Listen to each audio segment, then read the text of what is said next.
ما تيجوا بقى نعمل شوية معجنات كده في البيت للأولاد يفطروا بيها، فطار للمدارس الإفطار أي فطار، هنعملها بجبنة، بعجوة، بأي حاجة عندِك هتحشيها أو عايزاها سادة هتبقى جميلة برضه. دي اللي بالجبنة جميلة جدًا، حاجة كده ما حصلتش، وعاملة برضه بالعجوة، وعايزة بالشوكولاتة، عايزة تعمليها بالنوتيلا، عايزة تعمليها بأي حاجة هتبقى جميلة. جربي تعمليها في البيت بأقل الإمكانيات، دقيق ومَيّة بس أو دقيق ولبن حسب ما عندِك، هتعمليها وهتطلع جميلة معاكِ. دي طبعًا معانا هنا المقادير هاقول لِك عليها دلوقتي، شايفة طراوتها وجمالها، أحلى من الجاهزة بكتير جدًا.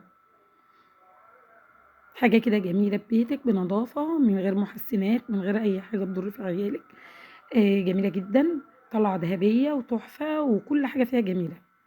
تحشيها أي حشوات عندِك، أي حاجة موجودة. بابدأ كده بالدقيق، معايا كيلو من الدقيق، عليهم طبعًا باكيت خميرة، ومعايا معلقتين من الزيت، معايا كوبايتين من اللبن، حابة تعمليها بمَيّة أنا قُلت لِك في أول الفيديو عادي جدًا، تطلع معاكِ جميلة برضه، ذرة ملح، الخميرة طبعًا لازمها سكر، باحط حوالي معلقتين كبار عشان برضه تعدل لي الطعم وتخليه حلو، وأبدأ أقلب المَيّة الدافية بالخميرة، وهاسيبها على جنب، ومعلقتين الكبار زيت، يعني ربع كوباية زيت كده، وخل برضه، الخل أساسي معانا في الوصفة. بدأت كده أقلب المكونات كلها وهاعجن لحد ما العجينة تسيب من إيدِك خالص، هتبقى كده خلاص اتعجنت كويس، بتاخد لها حوالي ربع ساعة. بعد كده بقى هاعجن فيها الفترة اللي قُلت لِك عليها حوالي ربع ساعة كده، بعد كده لمّا أبدأ بقى أزوّد باللبن تدريجيًا لحد ما العجينة تكون طرية في إيدي وناعمة وسابت من إيدي خالص، وفي نفس الوقت طرية، مش عايزاها تكون ولا يابسة ولا طرية أوي برضه تلزق في الإيد، أنا عايزاها تلزق حاجة بسيطة إن هي تفك من إيدي برضه، ما تكونش لازقة في إيدي. المهم إن أنا هاعملها كده وهاسيبها تخمر فترة، في الشتا طبعًا بنسيبها شوية ساعة ونُص والّا حاجة، لو أنتِ دفيتِ فرن البوتاجاز وغطّيتيها بفوطة وحطّيتيها حوالي نُص ساعة وساعة إلا ربع، هتخمر معاكِ جدًا وهتبقى جميلة. هابدأ ثابت من إيدي إزاي، خلاص كده، كده تم العجن بتاعها تمام ونعمت وبقت جميلة جدًا. طبعًا لو أنا حابة أخمّرها في الصيف باخمّرها حوالي ساعة من ساعة إلا ربع. شايفين حوالي بقى شكلها عامل إزاي، جميلة جدًا. لو عجبِك الفيديو لحد هنا ما تنسينيش في الاشتراك في القناة وفعلي زر الجرس على علامة الكل عشان تشوفي كل حاجة جديدة. شايفين حبايبي بعد ما خمرت ما شاء الله تفاعلت وبقت جميلة، هابدأ بقى إيه أنزّلها على مفرش العجن بتاعي وهابدأ إيه أخلّيها على إيه شكل كرات كده وهابدأ بقى إيه أشكّلها. شايفين حبايبي شكلها؟ وبرضه طبعًا بعد ما باشكّلها باسيبها ترتاح شوية إن هي تبقى معايا تمام. عايزة تقسّميها كرات، عايزة تقسّميها بقطع، عايزة تقسّميها أي حاجة، المهم إن أنتِ أسهل طريقة ليكِ اعمليها. هابدأ كده أقسّمها وأجزّأها وأقول لِك أنا هاعمل إيه دلوقتي. الفكرة بتاعة المعجنات في البيت دي من أحسن الأفكار اللي أنتِ تعمليها، ما بتاخدش مجهود ولا وقت ولا أي حاجة، هتعجنيها وتسيبيها من دماغِك حوالي ساعة وهتبدئي تاني بترتاحي وترجعي تقومي إيه مشكّلاها ومدخّلاها الفرن. طبعًا لو أنتِ حابة تعملي أي شكل تاني بنفس العجينة أو أي حاجة تانية تعمليها مثلًا باتيه، تعمليها حاجة ممكن العجينة دي تنفع بس هتضيفي حاجة واحدة، إضافة واحدة هتخلّيها لِك باتيه أو هتخلّيه لِك مورق وجميل. هو الإضافة الزيادة بس في الوصفة دي هي البيضة، أو بيضة مثلًا باشيل الصفار منها أو بياض بيضة وباسيب الصفار طبعًا بادهن بيه الوش وهاقول لِك باعمل إيه، أو بيضاية كاملة والبياض، ده بيدّيكِ برضه للعجينة طراوة وبيخلّيها جميلة وهشة. ده بنعمله إمتى؟ مش ده، للباتيه، الباتيه والكرواسون.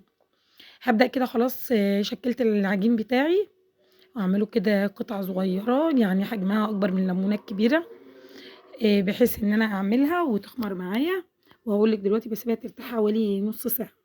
على طبعًا ما الفرن يكون اشتغل طبعًا وسخن معايا، هابدأ بقى أقول لِك هاعمل إيه.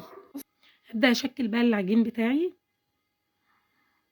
وهتشوفي دلوقتي أنا هاشكِّله إزاي. عايزة تعمليها على شكل يعني مستطيل، عايزة تعمليها على شكل دواير، تعمليها ضفاير، تعمليها أي حاجة، ليها طريقة.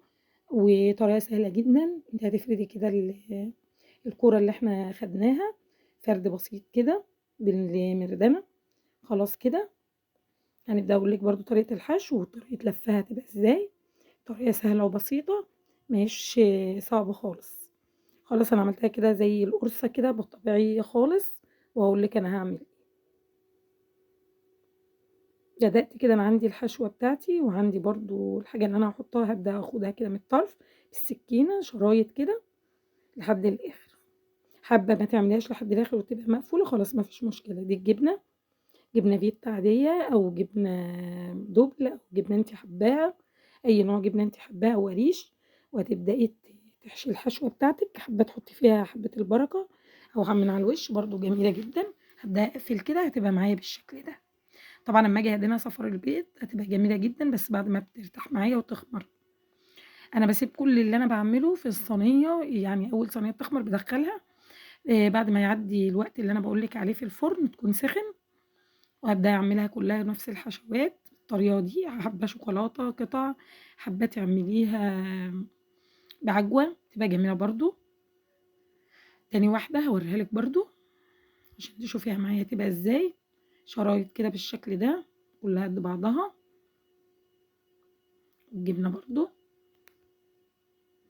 أبدأ ألِف كده زي الساندوتش وأطلع على دايرتي، أقوم عاملاها دايرة، بدأت كده خلاص برمّاها، برمّاها، برمّاها وهاعملها دايرة، نُص دايرة كده وأقفل عليها كويس بالعجين على بعضه، وهاسيبها بقى في الصينية مدهونة زيت أو مدهونة مادة دهنية وهاسيبها ترتاح معايا أو تخمر معايا فترة. طبعًا كل ده الفرن شغال طبعًا وهادخّلها على الفرن على طول.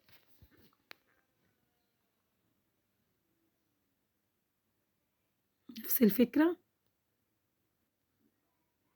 خلاص كده تمام. برضه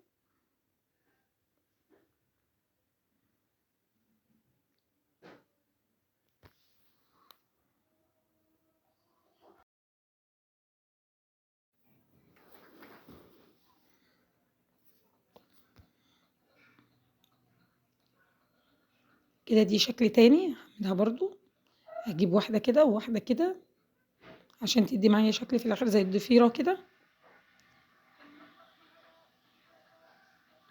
إمم، تمام، بقت بالشكل ده.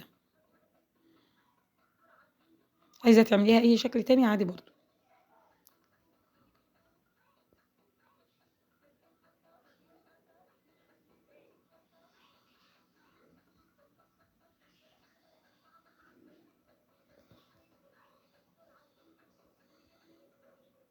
أنا كمّلت القُرَص بتاعتي كلّها وهابدأ بقى أدهنها بالبيض، حاطة طبعًا على صفرة البيض معلقتين لبن، وهابدأ كده عشان السمسم برضه يبان عليها أو يلزق عليها، هابدأ بقى أرشرش عليها السمسم بتاعي بالشكل ده. كده خلاص ارتاحوا معايا وخمروا وبقوا حلوين، هابدأ بقى الفرن طبعًا شغّال سُخن، هابدأ أشغّل أدخّل الصواني، أول صينية خدت معايا أول صينيتين، بعد كده بادخّل بقية الصواني. هاسيبها حوالي بتاخد من 10 لربع ساعة تسوية، بتاخد لون كده من فوق شوية، باقوم أنا مشغّلة عليها الشواية ده اللون النهائي اللي أنتِ شايفاه ده، وطلعت جميلة وألف هنا وشفا. شايفين حبايبي شكلها وجمالها وقوامها ولونها الدهبي الخطير. أدي كده خلّصتهم، ما شاء الله عملت كمية الكيلو عمل معايا كمية محترمة جدًا تكفّي فترة كبيرة. شايفين حبايبي؟